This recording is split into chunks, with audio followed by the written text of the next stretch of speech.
Hello, everybody. Welcome to another episode of The Comic Source. I'm your host, Jace. This is a Spawn Daily episode, once again, from the Spawn Reading Order, the incredible resource we use to follow along with all the issues of both Spawn and all the tangentially related stuff.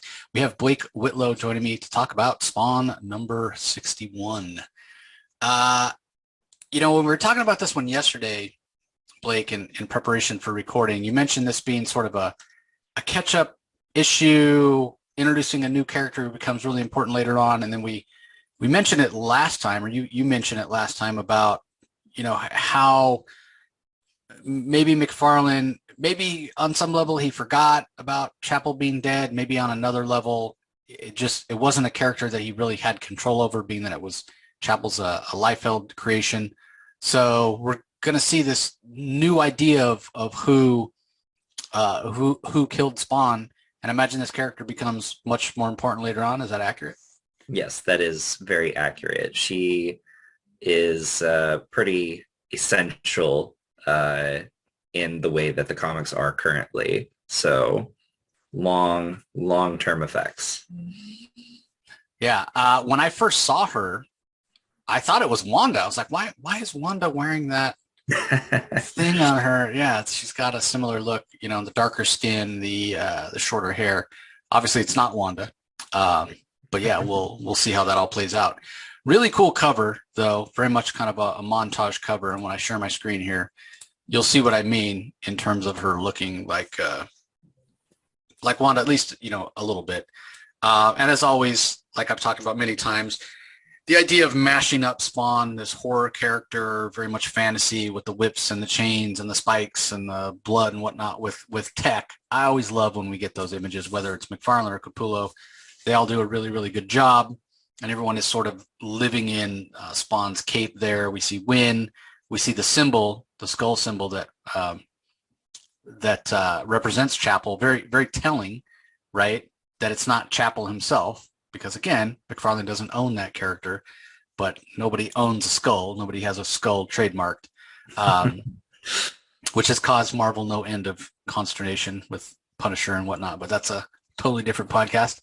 We see the clown there, and we see this new character. So really cool cover from Capullo there. So inside the front cover, we get a summary of issue 60, which we covered last time. Again, really fast, really focused issue, fast-paced. Basically, Spawn rescues Cyan. That's about all that went down. We saw a little bit of the machinations of Jason Wynn, and that was pretty much it. We also got to see a little bit of how the shoelace that he dropped, that Terry pulled from his face and that Cyan has been holding on to. We have to see that, it's a connection that Cyan has to Al, and that can be utilized between the two of them. So that's interesting too. Yeah, and she still has, you see it right there on the front, the first page. She still has that pacifier. She still has that shoelace. So credits really quickly.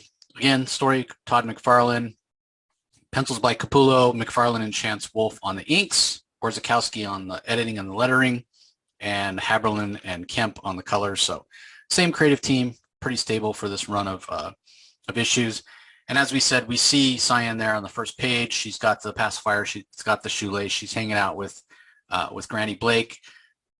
Terry and Wanda are talking to the cops. They're like, yeah, there's no predicting what these psychos will do. They're referring to Spawn.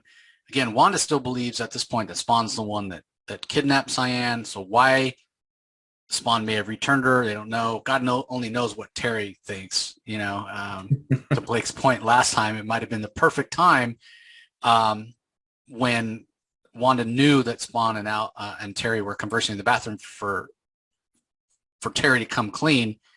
Maybe it was, maybe it wasn't. But I think certainly Wanda's going to be in no better mood to learn the truth than when Cyan got returned. I almost think that would have been the time. Hey, by the way, you think it was Spawn that took her. It wasn't. And in fact, Spawn is my friend, your late husband, Al Simmons, back from the dead. I don't know. I mean, it's a big conversation to have. It is a big conversation to have, but and it's one that he consistently is trying to avoid. Oh yeah. And I get that. I see it from that perspective. But also, I mean, if this guy was really your best friend, you really care about him.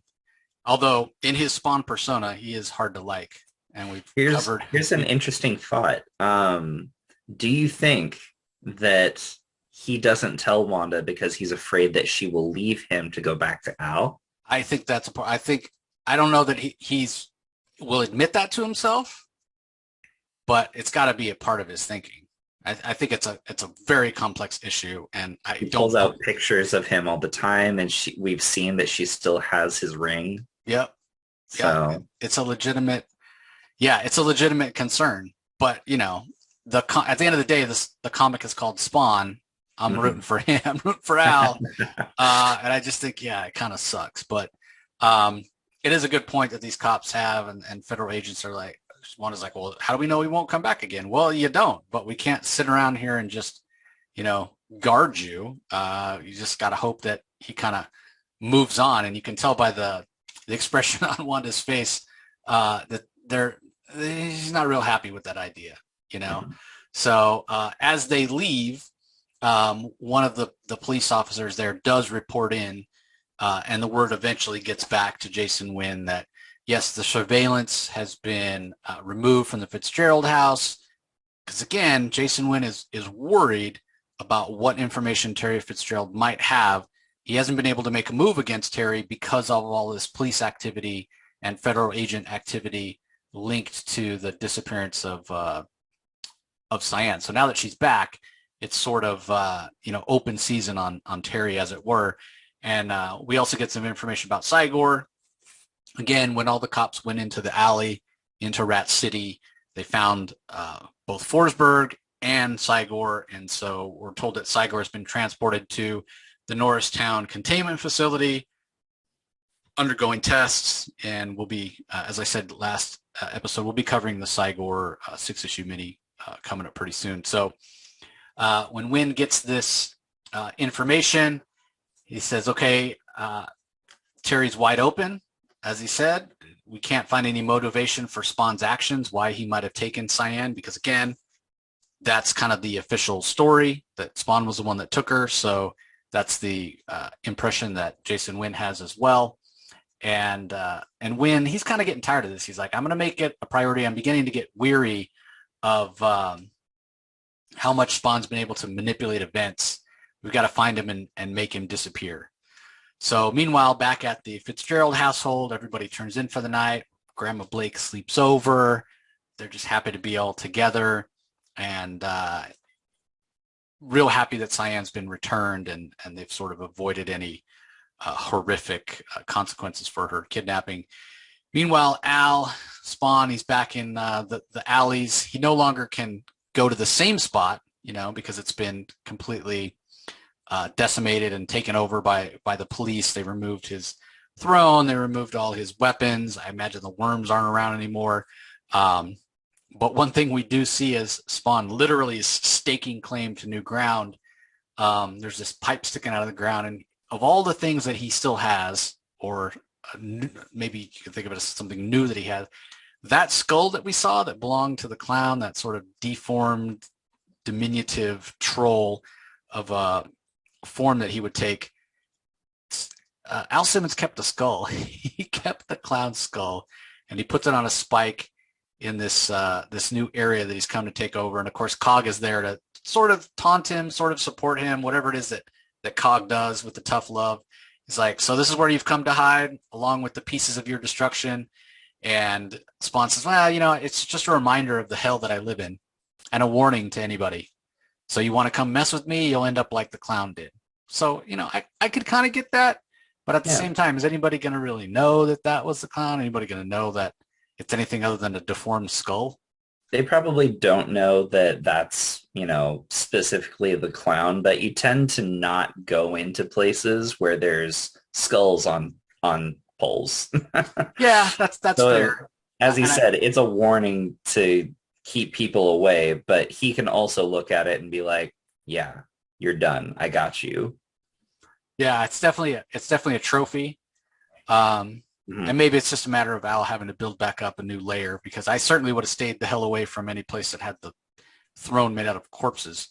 Yeah. That was even scarier. So when Spawn's like, well, yeah, what are you doing? What do you want? He's like, oh, I'm here to help you. Spawn says, why? Well, because somebody needs to show you who your true enemy is. And Spawn's like, I don't need you for that. I already know who my enemy is. It's just taking me a while to do something about it. Spawn thinks this is a win, right? Like he took out the clown. He took out Violator. And Cog's here to remind him, that's not how this works, man. How long is it going to take for you to understand? You didn't do anything. All you did was kill his human form, but he'll be back. You haven't learned anything. It's just like when you thought you took out that angel. You can't destroy them. They're more than their physical form. And Spawn gets kind of irritated. He's like, look, man, I'm not really interested in your mumbo jumbo right now, although you and I are due for a good long talk. But he pulls out his big giant cable gun and he says, right now I got to go get my pound of flesh. I got to go take out Wynn. And after that, I'm going to take out Chapel. And Cog says the same thing that the clown did. He's like, why do you think that it was Chapel that killed you? Or you got to think about the consequences of what you're doing and how it might, impact your friends. Spawn says, I don't have any friends anymore. And Cog's like, well, then I pity you because that's what Malbolgia wants, right? He wants you sad. He wants you alone. He wants you isolated because that's when you lash out and that's when you act out of instinct rather than thinking. And that's when you're doing exactly what hell wants you to do. So as much as it's sort of tough love, to your point last episode, Blake, about Cog's the one that he's almost like the memory for Spawn because he can't seem to, think about the consequences or keep that stuff straight in his head from one issue to the next. So meanwhile, we see Terry taking Grandma Blake back to her place after spending the night. And when she gets inside, lo and behold, who is there but Spawn? And I do appreciate that McFarlane keeps coming back to this, that and he has Al Simmons like basically say it right out loud here. It's just so anybody who's not catching the subtlety, because when Grandma Blake says, yeah, I imagine, I haven't seen you in a while. I imagine God's been keeping you busy. And Spawn says, that's not why I haven't come by. And Grandma Blake says, well, I don't understand. And Spawn says, you've become my last connection to my past. Everything else is gone, right? Like he lost his wife. He lost his friends. He feels like he's lost Terry in a way. He's lost his future. Yeah, he's lost everything. But maybe it's because Grandma Blake is blind. And if anybody still treats him the same as he was treated in real life, it's Grandma Blake, right? She talks to him the same. In her mind, he's the same. And she is kind of a voice of conscience. If Cogliostro is his memory or the tough love, then Grandma Blake is sort of his conscience and a reminder of the more kind of emotional softness of love and family and that kind of thing. And she even says, you have to learn that you can't control the guilt that you have over, the things that you can't control, and heaven doesn't give us anything we can't handle. You just have to learn to let go of the guilt. And if anybody needs to hear that, it's certainly Spawn. And he does tell her that he's trying. And Grandma senses that there's something different. It's more than just the sadness of him being dead. And she tells him, the other thing you need to let go of is your pain. Because she knows that holding on to your pain is something, and this is, goes along with the theme of Al being so wrapped up in himself. When you wallow in that pain, you're focused on nobody but yourself, right? It goes back to the idea that Blake and I have talked about of him being self-centered and narcissistic and whatever. And Grandma's like, you gotta let go of that pain so you can stop focusing on yourself, because there's others that need you, like Cyan and Wanda. And, Cyan got returned safely, and God had to be a part of that. And so, maybe that is impacting Spawn's like, man, I did do a good thing, for once, even if the part where he didn't just grab Cyan and leave and rescue her to make sure she's safe and took the time to take out the clown was a little more self-centered. You can see by the expression on the face, which is, kind of horrific with the way Spawn looks, but you can tell that it's impacting him, the way the panels are laid out here, the way Capullo renders them, when Grandma Blake's talking about he's done a good thing. He's brought hope to the family. He's brought courage. Don't spoil that by wallowing in your pain, you know? He almost looks sad upon hearing that news. Like he doesn't want to accept it, that he can actually do good things for people. Well, part of that might be the fact that it reflects back on the potential that he's wasted, right? You can do good things, but instead you've been lashing out. You've been, he's tried to do good things before, and sometimes it doesn't work out, like with the boy's father that was abusing them. Yeah. And then he just wallows in the guilt of it rather than saying, hey, look, there still is a positive, the kids aren't being beaten anymore. But yeah, you can also understand, he's lashed out a lot. I mean, again, goes back to what I've said before about the interactions between Al and Terry, where, Terry will bring something up in terms of Wanda or in terms of the kind of the life or existence that Spawn has now, the worms, for example. And I think there's, a lot of the anger and the reason he lashes out, it goes back to the shame, of who he is, what his existence is now, of the deal he made, the fact that he, in a way, he got conned. He sold his soul to came back 5 years later as this undead thing, and his wife's married to his best friend. There's shame in that, the fact that, he was so willing to throw away something so precious and not actually get anything out of it. Yeah, he's such a proud guy, right? Mm-hmm. I mean, he's so prideful. He's, we're told time and again how much pride he took in being so good at his job, even though his job was an assassin for the government. He's a very proud guy, and to be fooled like that, I think that bothers him as well. So, and it's even worse too, because he had very macho ideas of how he had to be. He had to be the strongest, the toughest of them all or whatever. And we've seen how that mindset has gotten him into trouble time and time again. He thinks that he's top dog and he's not. And one of his biggest stumbling blocks is not being able to be vulnerable around the people that actually care about him. He's so closed off from that part of himself. No, well, even when he reached out, the other aspect of this, even when he did try to reach out and try to be vulnerable to Wanda, she completely rejected him, thinking he's some monster. And on the next page, when he's sitting outside Wanda's house, again, sort of wallowing in his despair, we're told that he's thinking about what Granny has told him and the wisdom of that.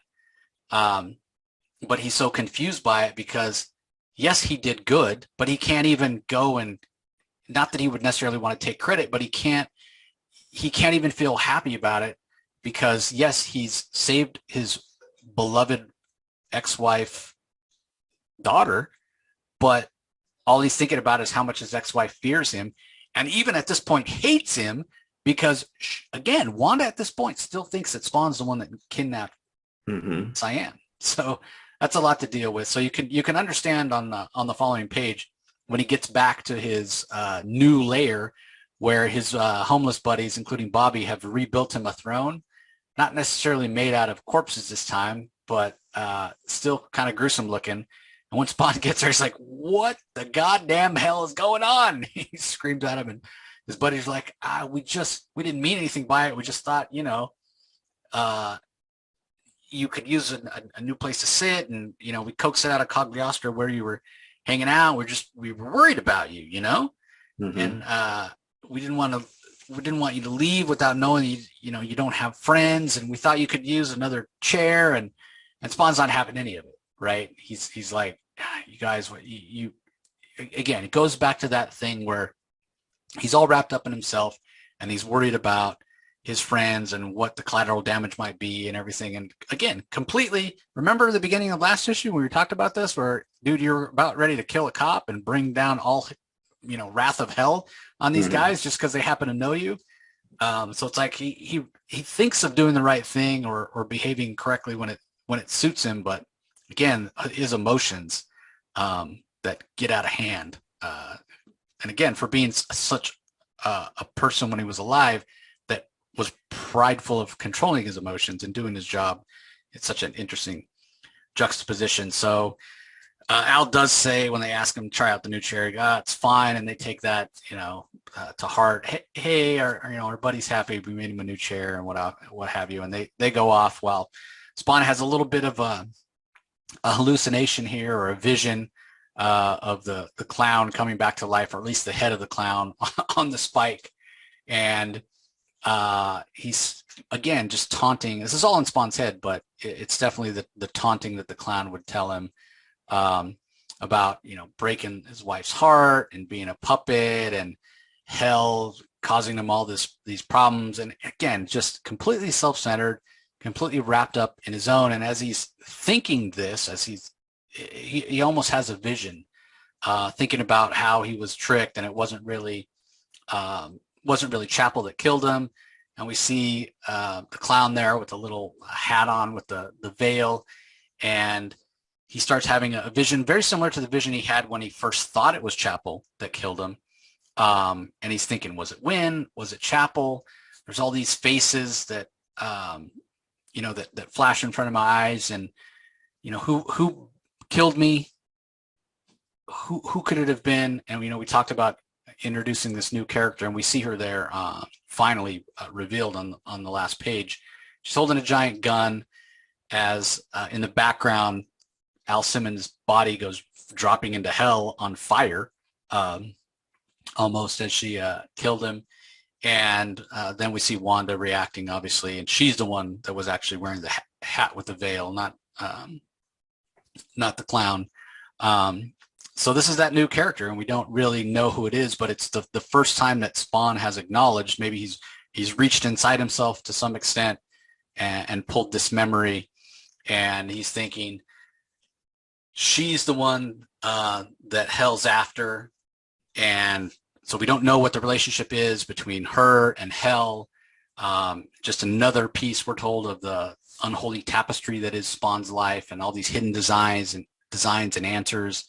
And he needs the answers, right? If he wants to end his pain and end his turmoil and find some level of peace, he's going to have to find out his answers. Who is this woman? Why did she kill him? What connection does she have to Jason Wynn? What does she have to Malbolgia? All that kind of stuff. So it is interesting that if there were some sort of logistical reasons to change it from Chapel to this woman, and we've talked about those in terms of rights issues and whatnot. But in a way, by McFarlane being forced to have to do this, it does add another aspect to the story that adds another layer to the story of Spawn, kind of the torment, let's call it, of Al Simmons, right? Like, it was a big deal at first that he didn't have his memories. He didn't know who killed him. And then he finds out that, it's Jason Wynn manipulating things. And then he finds out, it's Chapel that actually pulled the trigger. And now, once he confronts Chapel kills himself. And then he thinks he has some level, measure of peace. Well, actually, before that, he confronts Chapel and scars him, scars his face with the skull. Chapel kills himself the next time they meet. And he feels like, well, at least I've gotten that part of my revenge, out of the way. And now he just needs to take out Wynn, and then maybe the scales will be balanced. And just as he is heading down that path, all of a sudden the rug gets ripped out from under him all over again. He's got this new mystery woman. He needs to discover who she is. As I said, what's her connection to Spawn? What's her connection to Malbolgia? What's her connection to Jason Wynn? All the while still dealing with the fallout of Wanda's fear and hatred for him.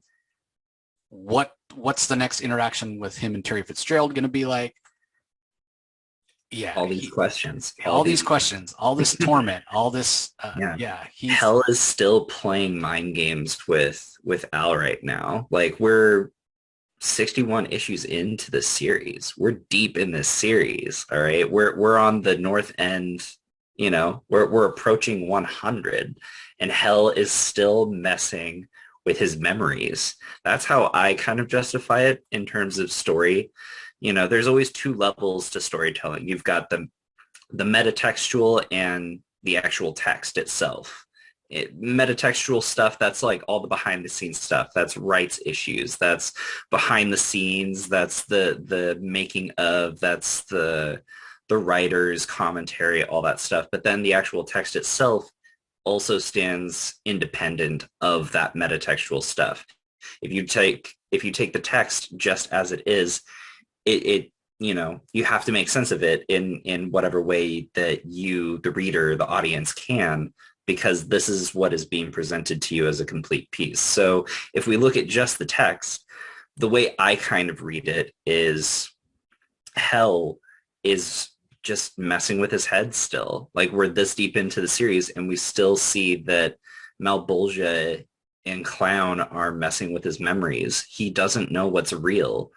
And the deeper that he sinks into these pits of despair, pushing away people that he cares about, cutting off potential allies and friends, that's just digging the hole deeper. That's doing exactly what Hell wants.